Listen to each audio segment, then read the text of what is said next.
जपनाम जपनाम जपनाम। दोस्तों, आपका स्वागत है मेरे चैनल रिव्यू रावड़ी पर। मैं हूं आपका होस्ट और दोस्त कुशल नारसरिया।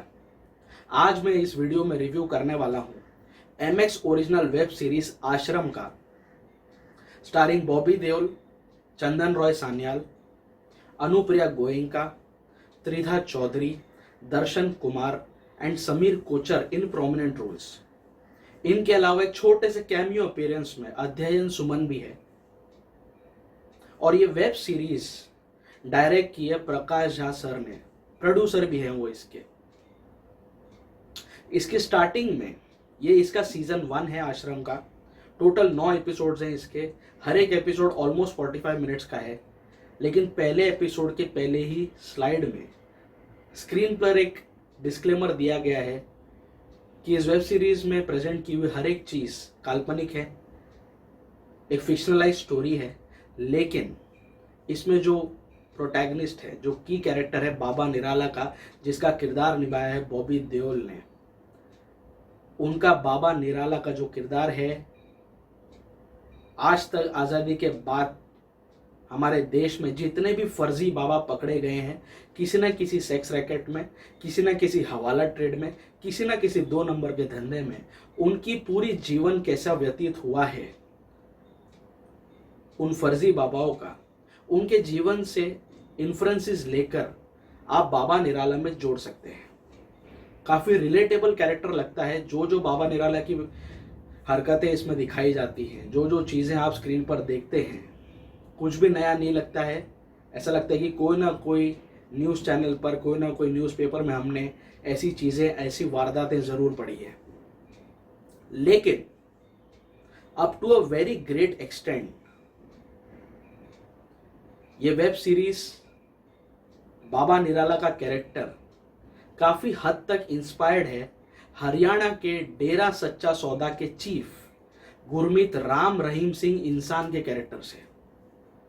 नहीं पता ये बाबा कौन है? खुद ही देख लो। ये जो हमारे साथ लगते जंगल में आदिवासी रहते हैं, उन सभी को सरकार ने आतंकवादी घोषित कर दिया। अरे ओ देखना, कहीं आम के फूले के बॉम्ब ना निकल जाना, पता नहीं चलेगा कितना फटा है और कितना बाकी रह गया। अरे शैतानों को इंसान बनाने के लिए ही हम आए हैं और इसी के लिए हमारी पूरी जिंदगी भी है।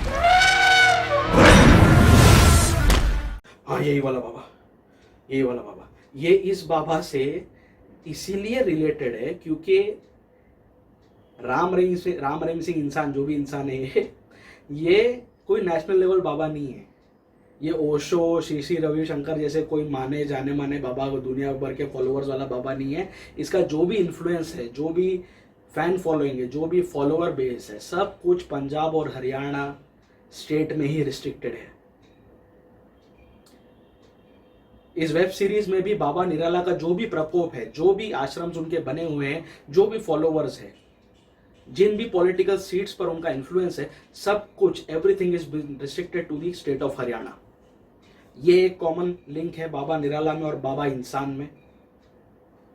दूसरा कॉमन लिंक ये है कि राम रहीम सिंह इंसान के का जो आश्रम है उसको बोलते हैं डेरा सच्चा सौदा, और डेरा सच्चा सौदा में हजारों महिलाएं, हजारों यंग लड़कियां, मिडिल एज विमेन वहां पर शिष्या के रूप में काम करती हैं। उनको शिष्या बोला जाता है। वहां पर आश्रम की सेवा करती हैं, वॉलंटियरिंग का काम करती हैं। सेम चीज आश्रम में भी दिखाई गई है, जहां पर हजारों की तादाद में लड़कियां यहां पर सेवादारिनी बनी हुई हैं आश्रम की। ये भी एक कॉमन लिंक है। और बाकी जो कुछ भी डेरा सच्चा सौदा में आज तक बहुत सारे एलिगेशंस लगाए गए हैं, राम रहीम सिंह इंसान के खिलाफ काफ़ी सारे पुलिस केसेस भी दर्ज हुए हैं। ऑलमोस्ट सेम सिमिलर ट्रैक्स भी आश्रम में देखने को मिलेंगे। आश्रम में प्रिसाइसली ये दिखाया गया है कि अदिति पोहनकर हरियाणा में कुश्ती की फाइटर हैं, बट सिंस वो दलित कम्युनिटी को बिलोंग करती हैं, वहाँ पे उसके आसपास के मोहल्ले में रहने वाले ऊंची जाति के लोग टाइम एंड अगेन उसे और उसके परिवार को परेशान करते रहते हैं। एक सिचुएशन ऐसी पैदा होती है जहां पे वो परेशानी हद से ज्यादा बढ़ जाती है अदिति और उसका परिवार, उसका भाई बहुत बुरी तरह से फंस जाते हैं और तभी अदिति की जिंदगी में एंट्री होती है बाबा निराला की। बाबा निराला के किरदार में है बॉबी देओल और उनके राइट हैंड का रोल कर रहे हैं, उनके असिस्टेंट का रोल कर रहे हैं भोपा भाई के किरदार में चंदन रॉय सान्याल। बाबा निराला की एंट्री होती है अदिति के लाइफ में।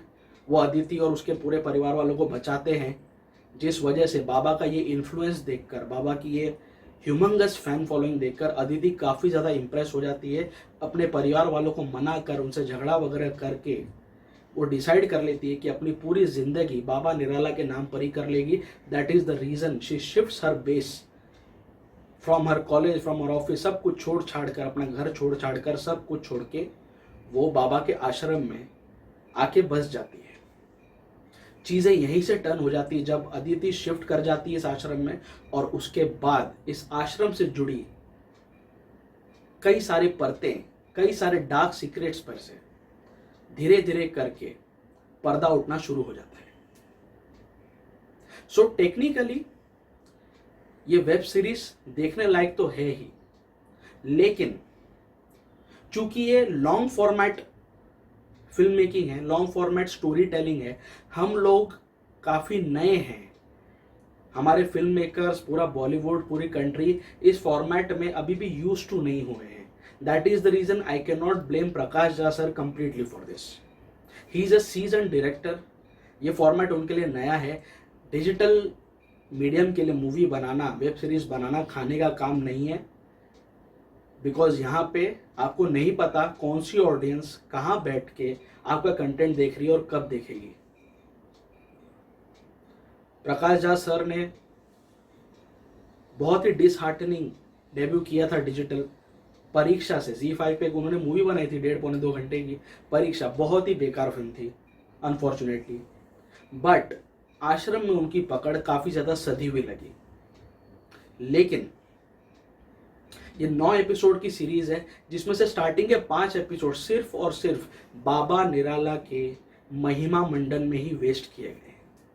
1, 2, 3 एपिसोड तक आप बाबा के बारे में, उसके इन्फ्लुएंस के बारे में बताते रहो, प्रीच करते रहो, चलता है, समझ में आता है कि बहुत बड़ा इन्फ्लुएंस वाला बाबा है और बहुत सारे इसके फॉलोअर्स हैं, मंत्री से लेकर संतरी तक सभी लोग इसको सलाम मारते हैं। ये सारी चीज़ें सही हैं, ये मुझे स्टार्टिंग के 2-3 एपिसोड में समझ गया भाई। लेकिन अब और आगे क्या? 3 एपिसोड के बाद भी 2 पूरे एपिसोड्स और वेस्ट किए गए सिर्फ और सिर्फ बाबा निराला के महामंडन में, महिमा मंडन में, which was not at all required. कहानी पकड़ती है 5 एपिसोड्स के बाद।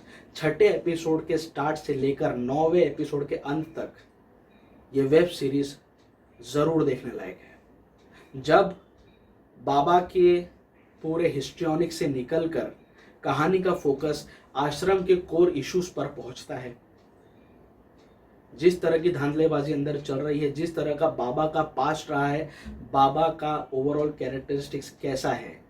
एज अ कैरेक्टर बाहर तो वो बहुत संत आदमी जैसा, महात्मा आदमी जैसा दिखता है, बट इंटरनली बाबा कैसा है, बाबा निराला कैसा है, ये जानना पड़ता है। ये जानना शुरू हो जाता है 6th एपिसोड के बाद से।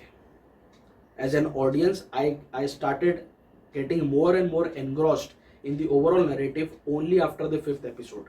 5वें एपिसोड तक आराम से कहानी चल रही थी, जबरदस्ती चीज़ों को ड्रैग किया जा रहा था, बट 6ठे एपिसोड के बाद से चीज़ें सब कुछ ट्रैक पर आ गई। एंड तब जाके पता चला कि प्रकाश झा सर अब फॉर्म में आए हैं और अब उन्होंने कहानी पकड़ी है और ये कहानी ज़रूर अपने गंतव्य स्थान तक पहुंचेगी। इस वेब सीरीज में देखने लायक चीज़ है बॉबी देओल की आउटस्टैंडिंग परफॉर्मेंस। रेस 3 के पहले जब वो अपने आप को रीलॉन्च करने की कोशिश कर रहे थे इंडस्ट्री में, उन्होंने एक इंटरव्यू में कहा था कि इतने साल तक मैं आउट ऑफ जॉब था, that is the reason I became alcoholic. बहुत ज़्यादा दारू पीने लग गया था, मेरी बॉडी को उसका इफेक्ट आ रहा था, जो क्लास ऑफ 83 तक भी दिखाई दिया और रेस 3 में भी दिखाई दिया। लेकिन यहाँ पे बॉबी का कंप्लीटली ट्रांसफॉर्मेशन अलग ही दिखा मुझे। He was back in track. जो हमराज में उसने काम किया था, जो बर्दाश्त में किया था, जो टैंगो चार्ली में किया था, जो गुप्त में किया था, बॉबी देओल की आउटस्टैंडिंग परफॉर्मेंस के लिए मैं इतने साल से वेट कर रहा था, जो मुझे आश्रम में मिल गई। साथ ही साथ उनको बराबर का सपोर्ट दिया है चंदन रॉय सान्याल ने। चंदन का जो कैरेक्टर है भोपा भाई का, जो बॉबी का राइट हैंड होता है, ये कैरेक्टर हमेशा मेरे जहन में रहेगा। He has perform outstandingly well. इन दोनों के अलावा दर्शन कुमार की भी परफॉर्मेंस मुझे बहुत अच्छी लगी। Aditi Pohankar being the main lead also कुछ सीन्स में अच्छी लगी, बट मेजोरिटी सीन्स में since she is a Maharashtrian actress उसके ऊपर हरियाणवी एक्सेंट जमा नहीं, वो काफ़ी ज़्यादा मिसफिट लगी कई जगह पर मुझे इस वेब सीरीज पे।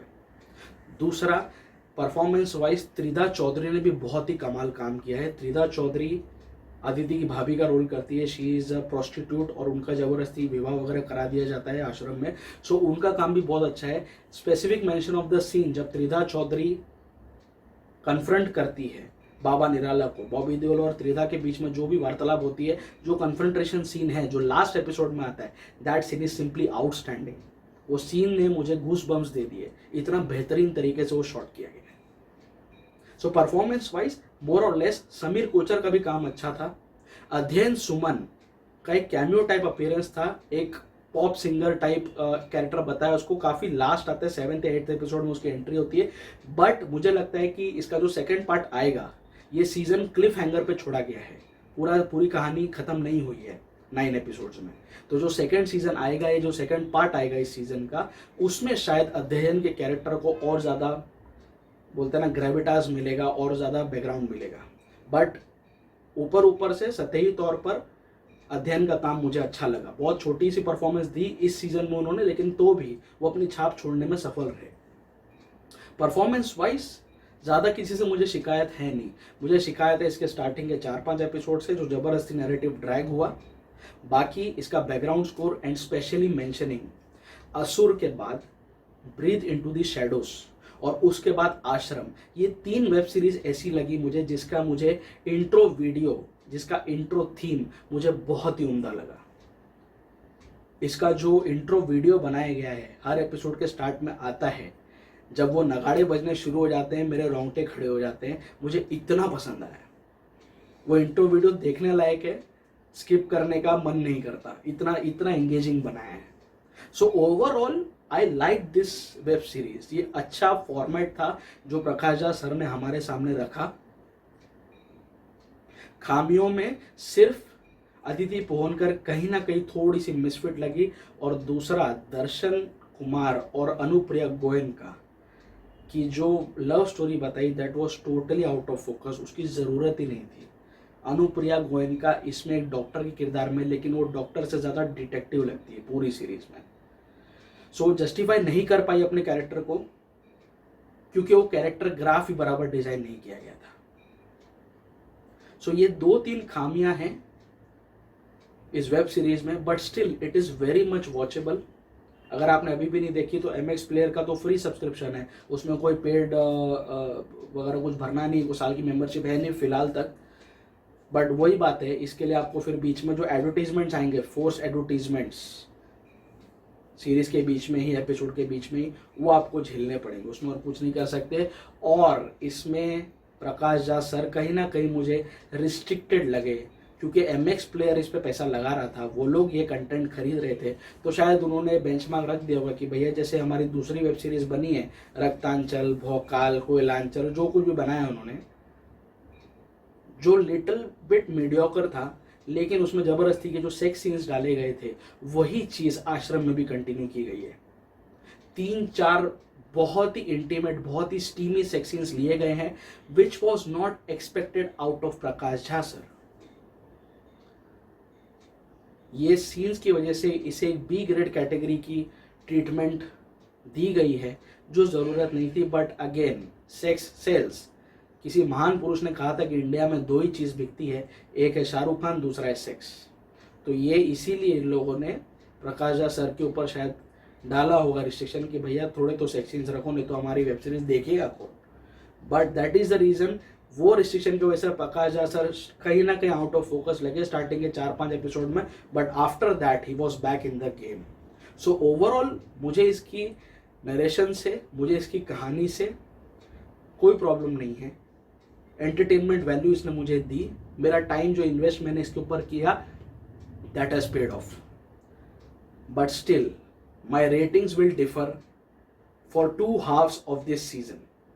स्टार्टिंग के 5 एपिसोड को मैं सिर्फ 3 स्टार की रेटिंग दे सकता हूँ, लेकिन 6 से लेकर 9th एपिसोड तक मैं पूरे 4 स्टार दूंगा. सो पूरे आश्रम के फर्स्ट सीजन के लिए मेरी overall rowdy rating would be 3.5 out of 5. आपने नहीं देखी है तो आई वुड रिकमेंड एक बार तो देखने लायक ये है ही.